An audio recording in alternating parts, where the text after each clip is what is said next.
Thanks for tuning in. This is Matt Santos with the Mile High Show. You're listening to episode number 180. I am recording tonight at the Borderlands Brewing Company in Tucson, Arizona. We took a little trip down here just to get away from Yavapai County for a little bit. Spend a little time at a hotel by a swimming pool, see some friends and family. And while I was down here, I figured I'd swing on by and see an old friend of mine and a friend of the show, Matt Ziemak. He's a former guest. He was on from Big Pine Comedy Festival a couple of years ago. Sat and talked with him for a little bit. Tucson is his hometown. And for the past 2.5 or so years, he's been running a comedy showcase, Brouhaha, at Borderlands Brewery. Check them out. This is a cool little spot. It is at 119 East Toole Avenue in Tucson in the Railroad and Arts District. It is a funky, cool little building. A little warm for my taste in here, a little muggy. I'm going to go sit under the fan in a little bit. Matt will be hosting with Rory Montserrat today. And this is I don't know, we'll see if Matt will sit down with us and talk for a few. But he's been running this show for a while, and tonight is kind of a kickoff for him and Patrick Hastie. Patrick is a comic out of New York, and Matt and Patrick are getting set to jump off on a multi-state tour pretty quick, and I believe tonight's kind of their kickoff for that. So if we're lucky, we might be able to sit down with Patrick as well.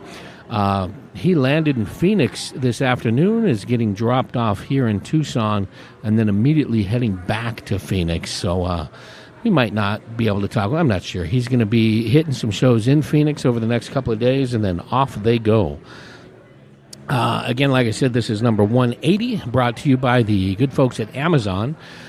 Use that Amazon link at milehighshow.com. Do your online shopping. Doesn't cost you anything extra, but it gives us a little kickback at the end of every month. So please use that Amazon link at milehighshow.com for your online shopping, so I can afford to drive down to Tucson and Phoenix every once in a while and meet with these comics that I enjoy talking with so much. The podcast this week is just going to be kind of a little snapshot of what I'm doing down here in Tucson. We're going to talk to some friends and run around over the next couple of days. I'm going to try and hit the open mic at Laughs on Broadway, which is Tucson's main comedy club. There's a big comic scene down here, but Laughs is kind of like their main club, and then a lot of bar shows and restaurant shows and different mics and things. So we're going to try and hit that open mic tomorrow. According to Matt, I was talking to him, Matt Ziemak, a few minutes ago, and he mentioned that there's upwards of 25, 30 plus comics there. So it should be a fun time tomorrow. They run that every Thursday, and then they run the regular shows through the weekend. But Thursday is their open mic night, so I'm going to try and sneak over there. And we will update you on what's going on in Tucson and the fun stuff we're going to be doing this weekend. So stick around, enjoy the show. Not quite sure who I'm going to be sitting with. So you will be as surprised as I am. Why aren't you in bed? Because you should be asleep. You've beaten me up all afternoon and all night in the pool. You need to go to bed. Say, here, come here. No, come here. Pop forgot to say he's also gonna talk to Troy Dillinger. Dillinger he's a comic and he's super funny. Now go to bed. No, you go to bed. I think I will go to bed. I forgot to mention Troy Dillinger in the intro because he was kind of a last-minute drop-in. He was traveling from Austin on his way to L.A. to his new hometown, Los Angeles, California, and the world-famous Comedy Store. So listen in as Troy tells us about his journey and who he's ran into in the comedy world, and we talked the Comedy Store, and it was a lot of fun. But now I got to go to bed because my family wants to sleep in a Tucson hotel. My baby, we can't sleep in Tucson, no.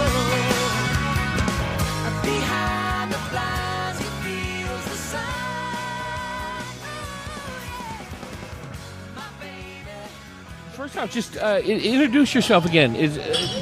Troy Dillinger. Dillinger. Yeah. Okay, just like the bank robber. I look exactly like him. Google it. Any relation? I can't get a straight answer from my family. My grandfather used to say, "We're not related to that criminal," and I was like, "What's wrong, Grandpa?" My family says that about me. Well, here's what I found out. Dillinger was robbing banks. He's the reason there's now an FDIC. So what would happen is he'd rob the banks, and he would just be taking the money from the farmers and like hardworking people. And people don't realize that. So my grandpa used to get beat up by all his school friends because they were getting robbed. So some bank robber bankrupt grandpa. Yeah. So Grandpa was kind of traumatized by the whole thing. Yeah. But when I did the research, his father's name was Joe, and his father's name was Joe. Dillinger's father had a brother named Joe, so as best I can tell, we're related. Yeah. So I mean, it's not a super common name. It is up there. Is it? Okay. Yeah, but there are a lot of people who are related to him who don't have the name, but I look exactly like him. Really? Yeah, I look just like him. Yeah. Neat stuff, man. Yeah. So you're coming in from Austin, traveling through Tucson. How long are you in town for?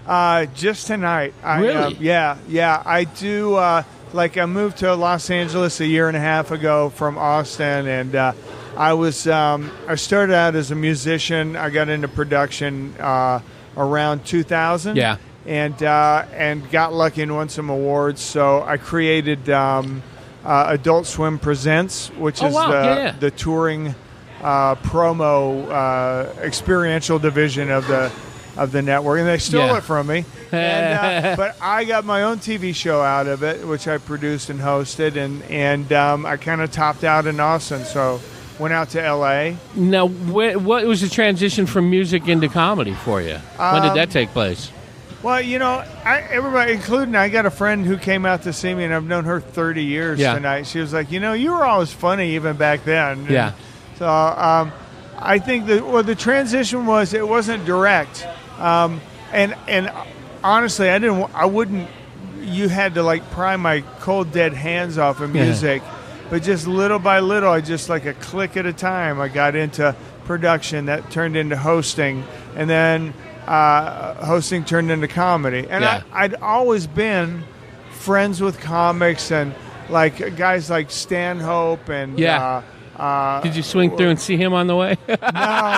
No. Well, see, like I love Doug, but it's like I don't think we can really hang anymore. He's what's that old saying? Is like all the comics want to be rock stars, all the rock stars want to be comics. And then Doug wants to be Doug. There is only one. I've got a chance to hang with him at a couple of festivals and stuff. All Things Comedy came out and did a festival last October. And I was photographing that for him, and it was a blast, man. Nice. It was a blast. I saw him eviscerate a young comic. There was a guy, I won't name the other comic, but he got a lot of really good breaks really quick, and he rose really fast. Yeah. And one night I was hanging out with that guy, and I watched Doug just destroy the guy. Just to teach, not to be, a little bit to be mean, but to teach him a lesson. You got a lot of things really easy, but here's the truth of the matter. And as a fan of Stanhope, he's got that rawness, that meanness, but when he does obliterate people, and I've seen him do it, I've heard him do it on different stages and that, but it seems to always come from a good place. It's like, now, learn from that kid or whoever. He despises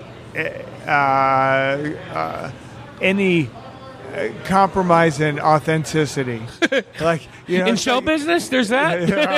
Exactly. What an interesting field to get into. But the thing that I really love and respect about him is he's truly deeply a soothsayer, and he's a guy who's he's a warrior for the truth. As he sees it. Amazing comic, an amazing mind. Now you're on your way, cutting through town, on your way to L.A., Comedy Store. How important is it as for a comic to be coming into that stage? I mean, what does a Comedy Store mean to you? Well, it's the pinnacle. Yeah. I suppose you could argue, but it wouldn't be a very good argument that the Comedy Store is the best comedy club in the whole world. And I got to perform there a lot last year. Nice, and, nice. I decided on January 1 I wasn't going to do the shows I was doing anymore. And so I've only done sets there a few times this year, and it's hard. It's really hard because, it's the mecca of comedy, and I just stepping on the stage there. I've gotten to do all 3 stages in the building, and every single one of them has this. It's like stepping on an electrical fence. It's like you feel the charge of the comics that went before you. And, not just before you that night, for decade decades after decade. And as a fan, and that's all I can compare it to. I did stand-up open mics way back early. I'm from the San Francisco Bay Area originally, so like mid and late 80s did like everybody else that you sat to at a bar, did some open mic stuff. Yeah. But as a fan, the very first time I walked into that building was 1980. Yeah. We were on a family vacation, and I made my dad swing down Sunset, and I said, pull over. And he couldn't pull over because there's no parking there. And I said, just stop. So he stopped on the corner. I jumped out, and then they circled around the block. Nice. I was 12, 13 years old, and they were loading up beer. It was the middle of the day. Yeah. And I'm looking in, and I'm like, that front bar obviously wasn't there. The patio wasn't there. Right, yeah.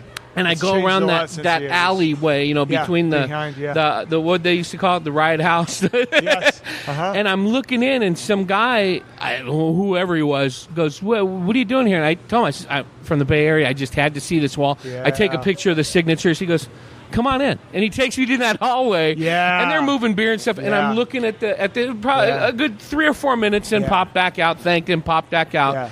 And Dad was pulling up in the van. I jumped in. We took off, and it was a highlight. The next time I stepped foot in that place was about 2 years ago, and a buddy of mine is a comic from there. Do you know Steve Simone? Yeah, I know that name. He's a friend of mine. We've gotten to know each other. Yeah. And he says, next time you're in L.A., come on, I'll give you the tour. And he took me into that back bar, and I was sitting. It was kind of a slow night, and I'm sitting there hanging out with him. Paulie comes walking in. He introduces me. Yeah. Flash forward to towards the end of the night, middle of Don Barris's show. Yeah. And I'm sitting in the back row in the OR, the comic row. Yeah. And he had told Steve took off, but he goes, hey, he's a buddy of mine. Yeah. He's good. There's like 10 people in the place. So I'm sitting there mesmerized. Yeah. And somebody taps me on the leg and goes, isn't this great? And I look, it's Brody Stevens. Yeah. Yeah. And I'm like, and then I look to the other side, Tom Rhodes. Oh, nice. And I had to get up and leave. I said, hey, guys, big fans. And I had to get up because I was like, I can't sit here. Yeah. But it was just, as a fan, to feel the history in there and to lean on that bar in that back bar, knowing all the dope that had been done on that when it was at Mitzi's house. It's hacked to say, but it's like I wasn't worthy to sit there, but it was so great. Well, what's really cool about that is how many 12 or 13-year-old kids, that's their dream, right? And that, like me, I remember being that age and hearing about it and being aware of it. I have no idea how I was, maybe something I heard on Carson. I used to stay up late and watch Carson or listening to comedy records. And this was before I played music. So I think I was always destined to be a comic. I think I took the long way around. Yeah. But that secret bar back there, Chappelle's been doing a lot of this last year or so. Like when before he filmed The Bird Prophecy up in the belly room, he was doing a lot of just unannounced drop-ins. So thing I love about Barris's show is you can sit there and you're supposed to heckle him. If you're a comic, you're supposed to heckle Barris. The comics are. Yeah. Anybody. Yeah, and God forbid, like if you're an audience member and you heckle Barris, well then he'll eat you alive. It's gonna get bad. Yeah, but like Brody's up there, and lately Don has actually kind of been like doing these like attacks on Brody. Yeah, and it's pretty funny. That weekend I was there almost 2 years ago. Yeah. Brody was filming a special cool. I was there Friday and Saturday night. Uh-huh. He was filming it Friday night. I want to say for CISO or something. Okay, yeah. And then the next night, he brings, it's late, it's 2 o'clock already. Right. And there's about 5 people in Barris' show, and Brody brings in some drunk and puts him in the very first row. Nice. And the guy while Barris is going on, the guy gets up on stage. And Barris, what are you doing? It was Crimmins, Barry Crimmins. Oh, you're kidding and he me. was hammered. And nice. This is a year and a half, 2 years ago. Wow. And he was there with Brody. And it was just, I didn't recognize him, but as soon as I heard his nim, I was like, yeah, this is incredible. This is one of those nights. This is one of those stories you hear about. Yeah. You know? I was so compelled by the documentary that Bobcat did on him that I contacted him. I said, I was living in Austin. I said, if you want to come through Austin, I want to put together a show. I want to do like a fundraiser for a local child advocacy group. And he called me, and we started like having these conversations on the phone. And I don't know how he has the time to do this, like 2-hour-long conversations about anything and everything. And I feel like lucky that I got to talk to Crimmins before he passed, And he passed like really fast, wasn't it? Yeah. It was like he diagnosed and then gone. He didn't talk about it. Nobody around him talked about it, and then he was sick. And then he was out doing the tour with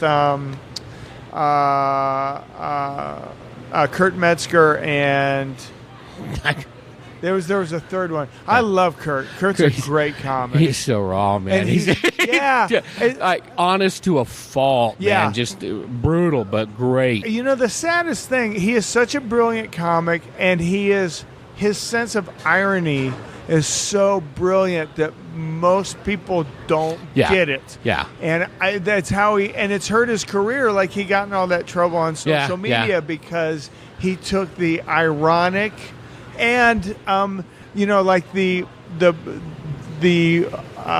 most principled, objective take he could take, he could do on a very sensitive topic, and it all but destroyed his career. But he's back now. He's in LA a lot, and he's doing a lot of stuff at the store now. Yeah, as a writer, he's just so incredible, man. Yeah. Hey, I got to grab these guys. I think they're ready to cut out. Hey, thanks. It's been a pleasure, man. I'll shoot you a link once I get this up. Please do, and I'll post it on all my stuff. Perfect. Thank you. Thanks. Appreciate it. Whirlwind, man. Patrick, thank you so much. Great set. Thank you. Thank you. I had not seen you perform. Sure. At the comedy festivals where I saw you, Bird City. Yeah, and I got your shirt there. Yeah, I'm wearing the shirt. I tagged it on Instagram earlier. Yeah, I mean, you saw me perform when you took my photo. Well, I mean, I count that as a set, 10,000 hours. And what was the show you were doing on the road at Bird City? At Bird City, I brought my show, Jackknife Comedy. It's a show that my friend Gideon Hambright, very funny stand-up comedian, we run it in New York City. It's like a big popular Saturday show, the first Saturday of every month. We just had, 2 months ago, we had Janine Garofalo on. It's like a very cool, fun show. And I don't mean like it's hip cool. I mean, it's very fun to run as the producer. No, and it's fun to watch. Yeah. I follow you on social media. Before we go too far, where can folks find you? Social media, website, plug away everything. Sure. At Patrick Hastie on Twitter. That's PatrickHastie. PatrickHastie.com for all upcoming stuff. If you're listening to this and you like listening to stuff, I have a podcast called The Nostalgic Front. I do it with my friend Brandon. It's very fun. We just talk about growing up in the 80s, 90s, and 2000s. It's very fun. So, yeah. On a farm. Oh, yeah. There is a lot of farm stories on that thing. I'll tell you that, yeah. And then a lot of, like, RoboCop talk as well, Yeah. So tell me about this, the tour. Evidently it kicked off tonight, thanks to the good folks at Borderlands Brewery, and Andy, the fantastic bartender. Yeah. Your biggest fan tonight. So funny, yeah. He was dying behind the bar. He got me a coffee in the middle of the show. Nice. It's hard to get a coffee at a bar, and he did it. I usually go for the coffee stouts. Oh yeah, I don't drink no more. You know, I got demons. I got to keep them at bay. No, I just don't drink, but I'm fine with it.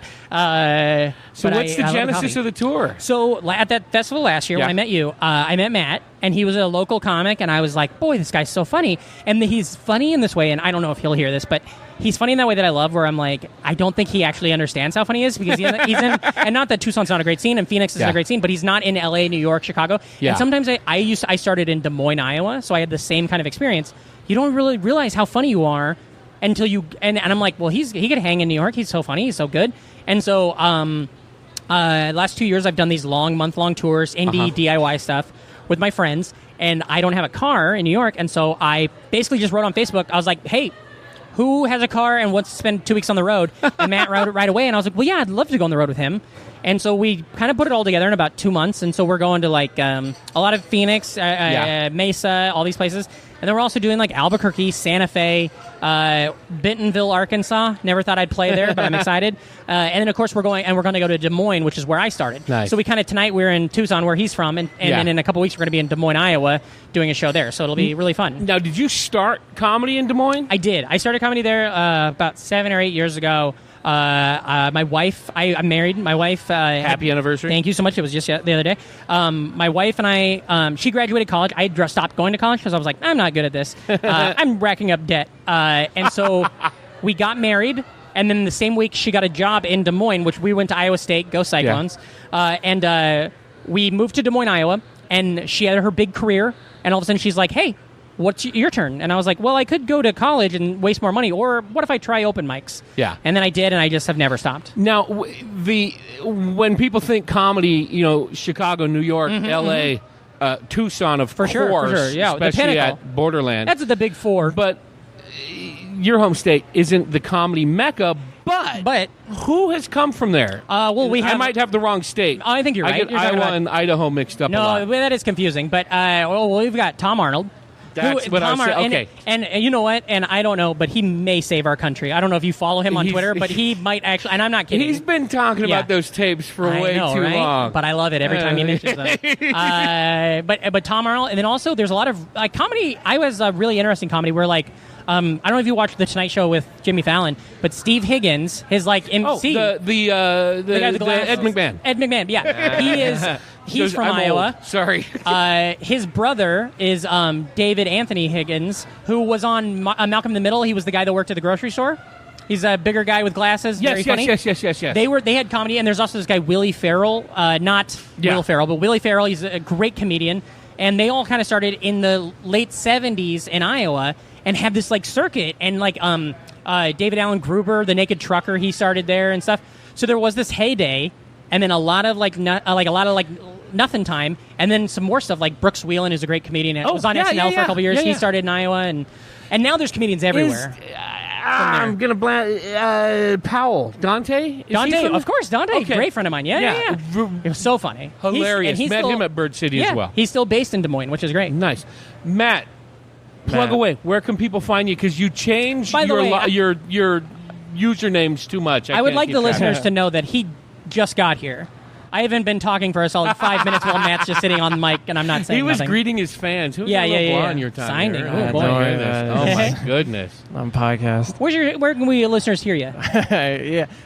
Twitter. Twitter's just Matt Ziemak. Yeah. Instagram, Zach Meemac. Yeah, that's not confusing at all. We can talk about that in the car, I'm sure. Yeah, we'll talk about that. That's going to be the name of my first album. That's why I named it. Oh, cool. MattZemak.com. What you think that album's coming soon enough that you're going ahead and logging down the Instagram, right? So he doesn't want anybody. He doesn't want the other Zach to take it. Sure, yeah. What was yours before? Or am I mixing? Or was it just your bio about Taco Bell? Was it? What didn't you have a Taco Bell username as well, or no? No, I think it was just my username, but I made my profile picture just Taco Bell with my name on it. You're a big Taco Bell head. I love Taco Bell, but I did that, and then I went and I just liked a bunch of people's Taco Bell tweets, and then they just start following me. And it's great. Can I tell a story that just happened? Please. So in January, I tweeted, not tagging this company at all. I just tweeted, the Schweppes Seltzer Orchestra. It's barely even a thing. It's just like kind of like a pun, I guess, or like a wordplay.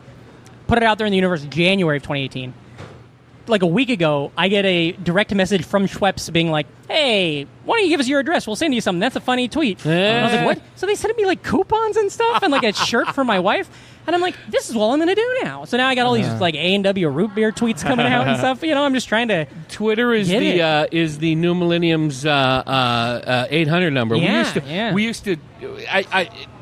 Anyway, I used to live with a bunch of guys. We were all broke in the late 80s, early 90s. And we would just look at like on the back of Cheerios or Corn Flakes. And we were in the Deep South. I came from the San Francisco Bay Area, spent a couple summers working in the Deep South. Yeah. With a bunch of guys. Sure. What are we talking, like Brazil?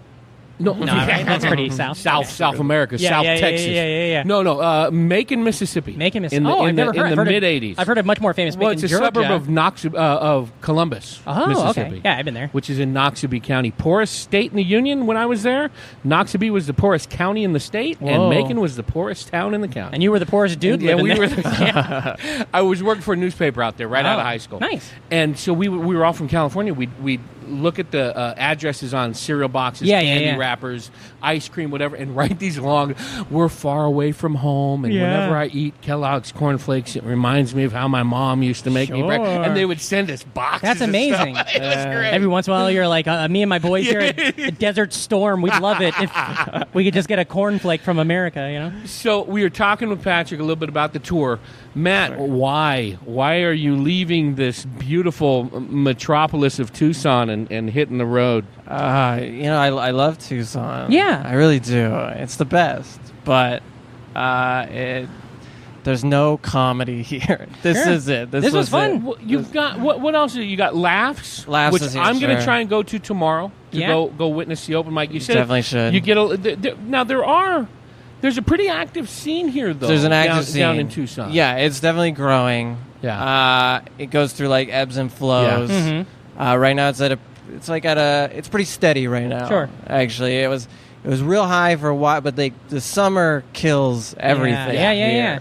Now you're here at Borderlands Brewery. You started the show two and a half years ago. Yeah, just about 3 years ago. Coming up, we started at another brewery. Were you 9? Yeah, I was about 9 when we started.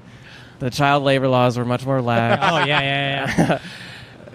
So you have been one of them, and I don't know, I'm blowing smoke at you or nothing, but you've been one of the driving forces in this comedy scene. I don't know if that's my place to say. I know it's true. Why are you shaking your head up and down? Yes. I think so. Yeah, okay, fine. I'll high five you. I think, Now, I first met you a couple years ago at Big Pine. Right. Have seen you, and we had lunch together. Oh, boy. I didn't know we were bragging. No, I think we've had a meal together. Maybe. Yeah, I think so. To watch the comics from Phoenix, primarily Phoenix, and the ones I've met from Tucson. Sure. They're both really active scenes, but you can seamlessly go through both of them. Sure. And that's, I don't want to speak out of school, I'm just an observer, but the Phoenix scene can be fairly dramatic. We were talking about that earlier. You have the ability to really work, at least on the outsider's perspective, to be able to work and seamlessly work with the comics, kind of at a lot of different genres. I guess I'm looking to say. Yeah, you just gotta find like the people who really care about comedy. Yeah. It is, and you just work with those people, and you ignore the rest. And also, you seem like a good dude. I assume, right? Like, I think that's so. the thing I try to do too. Like, if you're just nice, and I'm not saying you have to go out and be like that squeaky fake guy, because that's not me at all. But like, if you're just nice and good, and then you try to buddy up with the people who you also think are nice and good, I think that's a huge thing. And funny. Yeah, funny always. Yeah. And I like how you say you care about, and I don't want to sound hacky, but you care about the craft, you care about the art form, because it is. It's 100%. When guys like you and other comics can make it look easy, where people in the audience go, I could do that. You can't. Yeah. They can't do it. And I'll be able to witness that tomorrow watching open mics. For sure, because that's where those guys go. But where you guys can be very polished and funny and tell personal stories and make it look so effortless, when deep down we know there's a lot of effort that goes into writing those and crafting those and working those words around over and over to make them sound that way. And it would be easy for somebody to sit in the Tucson area or even in Phoenix, Mesa, wherever there's a local scene, and be big in that scene. Mm-hmm. Yeah. And then there's the other guys like yourselves who then go, no, I need to make it better, and I'm going to lock myself in a car for a month and drive around and not really know what kind of gig you're going to get into. Oh, and that's it. Yeah. That's what we're doing. So absolutely. Kudos to you both. And I know you do a lot of traveling around, Patrick. Real quick, and then we'll let you go. I know Hannah's waiting. Fine. Yeah. By the way, Hannah Ty, very funny stand-up comedian. She was on the show tonight. She was very good tonight. If you guys don't know her, look her up. The worst gig I had? Gig. Give me a bad gig. Okay, I'll tell you this. This is kind of a bait and switch because it's not a hell gig, but it turns into one. What happened was when because I started, much like we were talking about, in Des Moines. I did it there for a couple of years, and then I was like, I got to move because I wanted to keep getting better, so I moved to New York. But then I did this kind of a glory run of all the shows I could do in the tri-state area. I did a show in Omaha, which I grew up right outside of Omaha. So I did this show where it was probably a third my family and friends from high school that come, and then 2/3 just another part of the audience who was just on board. And the comics, there was 6 comics on the show, great comedians. Abby Rosenquist was on the show, who she was a new face of Just for Laughs a couple years ago. I know the name. Zach Reiner, great comic out of Denver. All these great people on the show. And everybody was doing 8-minute slots, right? And they were funny, and everybody was doing great, and the show was good. And then the host, who loved me, she was like, listen, Patrick, you can do as much time as you want. I just go with it. And I was moving to New York, and I knew I was going to do a long set ever again. So I go up there and I do 40 minutes. And I swear, I was 2 years in, I had maybe 8 minutes. But I did 40. And I heard, but it was so fulfilling because I heard my parents laugh for real. And I was like, oh my God, this is, and all my friends and everything in the rest of the room. And I'm like, this is my goal, my dream. And then I go to get off stage and the host comes up and she's like, Patrick, hey, give it up. I love him so much. And then she's like, are you guys ready for your last comedian? And I'm like, wait, what is happening? The guy that was featuring at the Funny Bone, who I do not know, I cannot remember his name to this day. The person that was just in town featuring at the comedy club in town that weekend dropped by the show and was like, oh, there's a comedy show. Can I go up? And she's like, yeah, sure.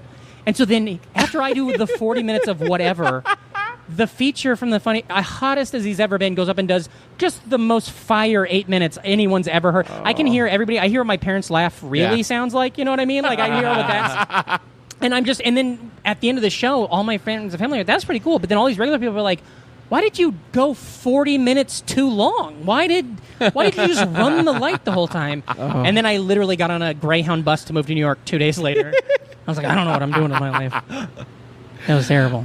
Now I'll probably put this up Friday afternoon, Friday night.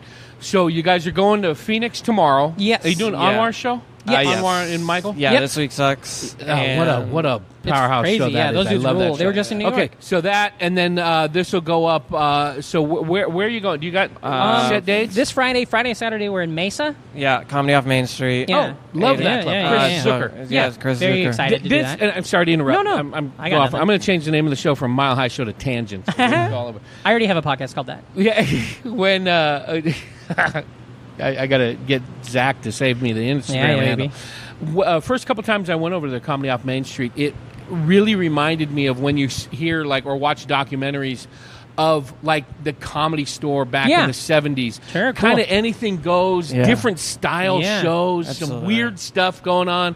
Paul Goebel doing game shows and stuff. And then straight stand-up, too. It's I've only heard a really good... like a workshop room. I like. I've only heard wonderful things about it. I'm so excited, and their lineup is so great this month. They got Brandy Posey coming in and stuff. And tiny. Yeah. Oh, my so favorite. tiny. I love a small room with a low ceiling. That's all I need in That's comedy. what it is. Give me 30 people who I can figure out. I can ask them all their name. I don't know if I'll remember it, but that's what I love. So Comedy Off Main this weekend. Yep. And then we're going to be in Albuquerque on Sunday, Flagstaff.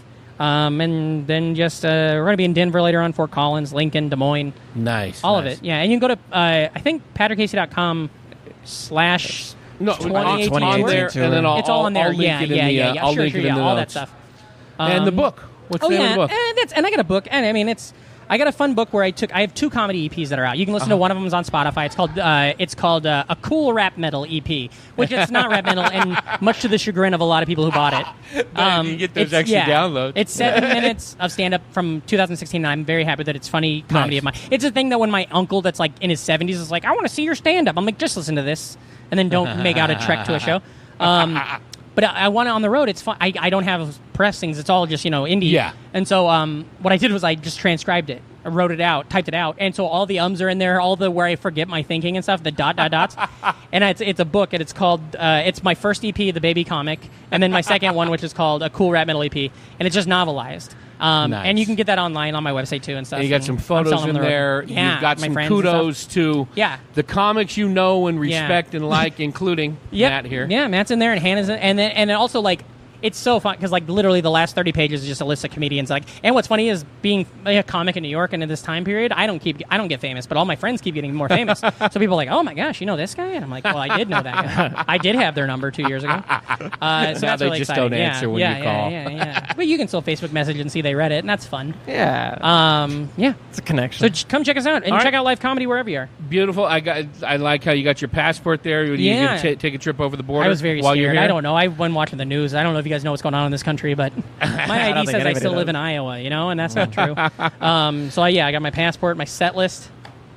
Plug away again before we wrap, so Hannah can not throw things at me. Go back to Phoenix? Where can folks find you and find out about your comedy and follow your Twitter and all that good stuff? Patrick, you go first. PatrickHastie.com has everything. At Patrick Hastie, at PatrickHastie on Twitter and Instagram and all that. And then I have one of the things I'm really proud about is I have a podcast with my buddy Brandon. It's called The Nostalgic Front. It's very fun. We put a ton of work into it. While I'm on the road, we have episodes coming out. Cool. The most recent, I think, when this drops, the most recent Fun Size, where every week we talk about just one thing for like half an hour, 40 minutes. Tomorrow's episode is going to be all about MTV. We're just talking about our experiences with MTV, how much we love it, and it's very fun. And we have great guests. We've had tons of people like Kate Willett, Tom Takar, all these great New York comedians have been on it. So, yeah. MattZiemak.com. Matt Ziemak on Twitter, Ziemak, Zach Memak on Instagram. Yeah, it'll be different probably soon. Yeah, it'll be gone. It used to be Talk About Fish, PH. That's fish. what I was saying. Taco Bell Fish. Talk About Fish. Oh. PH. You got your PayPal on your website? No, Venmo, Patrick Hastie, at Patrick Hastie. Send him some money. Yeah. Help him pay for some gas. Help him buy some tacos and burritos. If you send me money with the, an emoticon of a clown, that goes right to our tour.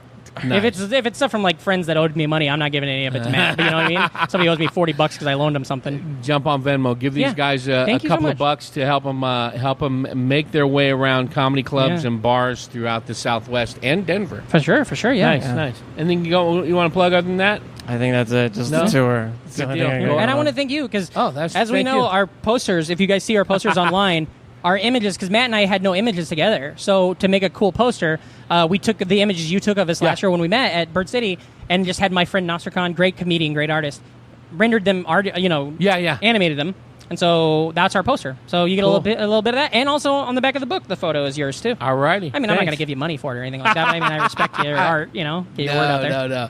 Go out, support local comics, support local artists, have a good time and laugh, and come by Borderlands, get a beer.